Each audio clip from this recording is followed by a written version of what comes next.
em todo lugar do Brasil surgem muitos artistas na área do sertanejo. E eu fico imaginando se qual é o peso que tem hoje o sertanejo, qual é o peso que tem o rock, por exemplo. O sertanejo é uma música popular brasileira, né?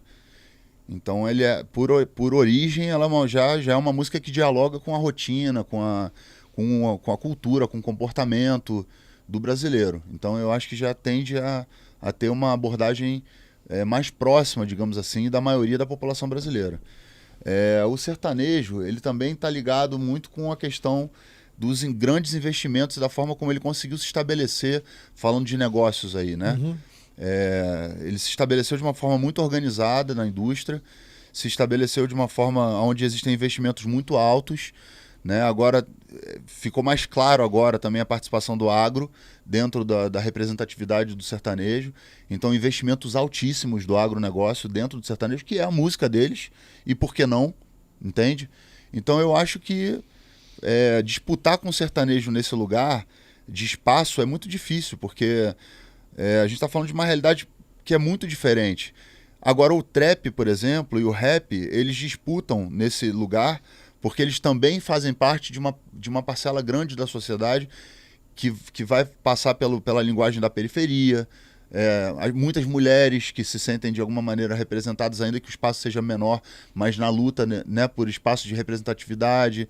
Eu acho que dialoga com o dia a dia também, das pessoas que estão vivendo situações enfim, inúmeras situações que o trap e o rap falam, desde da questão, enfim, do cotidiano dentro de uma periferia, da favela, da comunidade, até mesmo os anseios dessa juventude, né? E o rock, por outro lado, é uma música que ela ficou meio que deslocada no meio desse cenário, porque o diálogo do rock ele é um outro tipo de diálogo, ele é um diálogo que está falando de realidades mais distantes, eu diria, né? Do cotidiano das pessoas. Então, por que prevalece Titãs, Capital, o próprio Detonautas? Eu já percebo que conseguiu ultrapassar o tempo geracional, digamos assim. A gente transcendeu, já estamos falando para mais de uma geração, 2, até 3, em alguns instantes, e a gente consegue ainda falar daquele cotidiano daquela época que ainda remete a memórias emocionais importantes.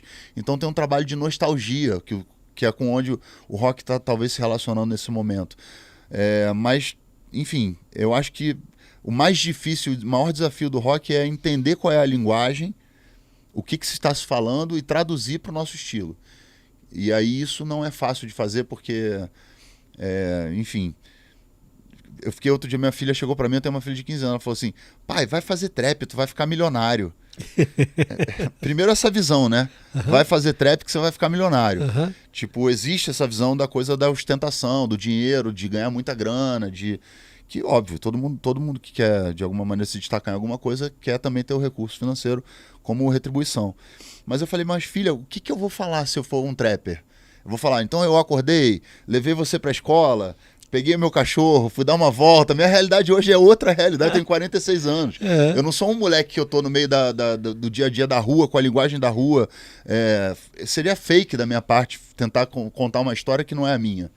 Qual que é a minha história hoje? O que eu está relacionado com a minha percepção de mundo? Então a minha forma de escrever é outra, é diferente. Se eu conseguir acessar, que é o grande desafio, acessar essa juventude com a minha forma de ver o mundo, que foi o que muitos artistas conseguiram fazer, e aí geracionalmente vai passando, né, de pai para filho, de mãe para filho, etc. Eu acho que é a grande virtude. Tem músicas do Detonautas, tipo Olhos Certos, por exemplo, Retorno de Saturno, que são músicas que já têm Olhos Certos mais de 20 anos, mas ainda fala com o coração das pessoas. Né? Eu acho que tem coisas do Renato Russo, da Legião Urbana, por exemplo, que talvez sejam a primeira versão dos primeiros conflitos de adolescência, então elas transcendem também. Tem coisas do Chorão, do Charlie Brown Jr., que foram feitas e que hoje são muito colocadas aí, talvez, no ambiente do próprio rap, do próprio trap, que ele já fez lá nos anos 90 e que vai transcendendo. Então o grande desafio da nossa geração hoje é transcender as gerações. E o grande desafio das novas gerações é conseguir passar por esse lugar da volatilidade, da velocidade, porque hoje no TikTok você tem ali uma relação muito rápida, né, com a música. Viralizou, pum, acabou. Então existe uma diferença muito grande entre se você ter muitos seguidores e você ter pessoas que estão disponíveis para te assistir presencialmente. O grande desafio dessa geração é essa: elas vão ter seguidores ou vão ter um legado? Uhum. Essa que é, que é o grande Você desafio. lembrou agora há pouco uma perda do Detonautas, e a gente teve, você falou do Chorão agora, né? Mais recentemente nós tivemos a trágica tentativa de assalto ao Mingau. E você está no show, Sim. né? Que vai num show para buscar recurso financeiro para ajudar a pagar tratamento do Mingau, né? De que forma, ou como é que isso impactou vocês, circulando entre essas pessoas e vivendo momentos dessa dor e dramaticidade pela perda ou pela situação cruel em que as pessoas ficaram? O Rodrigo foi pra mim, assim, o Fábio Brasil, que é o baterista do Detonautas, ele fala assim, ali a gente se tornou adulto. Porque foi quando a gente, por mais responsabilidade que a gente tivesse, por mais questões relacionadas, obviamente, aos compromissos, filho, que eu já tinha, eu fui pai com 23 anos, então, de certa forma, fiz contato muito cedo com a paternidade e tudo. Mas ali, quando você tem uma perda muito próxima de você, abre sensações que são muito pesadas e muito difíceis de lidar.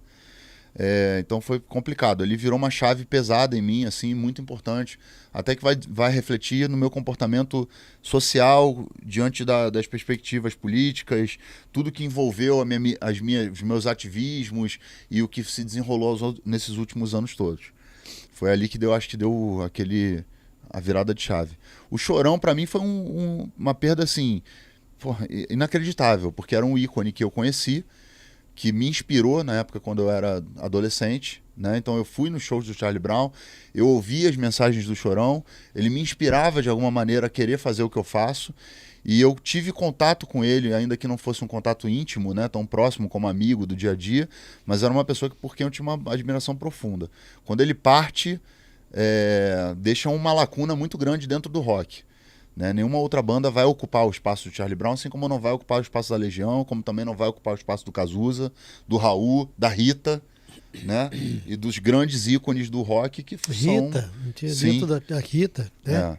Então eu acho que esses ícones, a diferença deles é essa, que eles deixam lacunas que somente a obra deles pode oferecer para quem está disponível para fazer esse tipo de contato.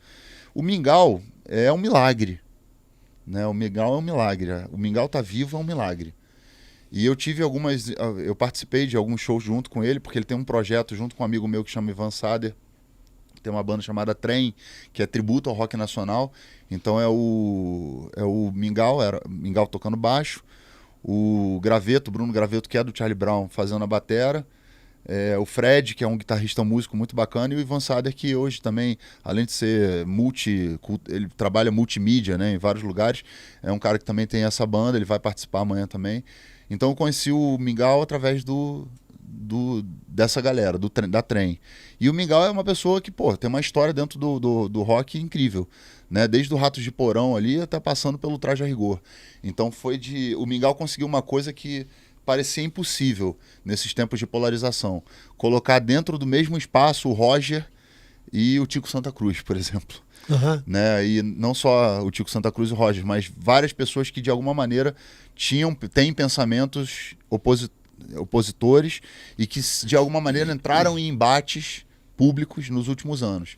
E eu acho que em nome da amizade, em nome do bem-estar, em nome da família que precisa desse suporte, eu acho que todo mundo foi capaz de deixar de lado essas diferenças e se juntar para poder fazer esse show e conseguir colocar em prática o que eu acho que é o mais importante, que é a solidariedade, né, com relação a um colega que está passando por um momento difícil, precisa de ajuda. Os músicos, de modo em geral, enfim, são seres, né, que estão dentro da sociedade, a menos que eles tenham algum outro recurso financeiro, sejam empresários ou trabalhem com alguma outra coisa, que vivem nessa coisa do altos e baixos da montanha-russa. Então, nesse momento é fundamental que a gente consiga colaborar com o tratamento do Mingau, que eu acredito seriamente que vai conseguir, pelo milagre que ele já representa, voltar aos palcos. Assim, eu acredito nisso de verdade, eu rezo muito por isso.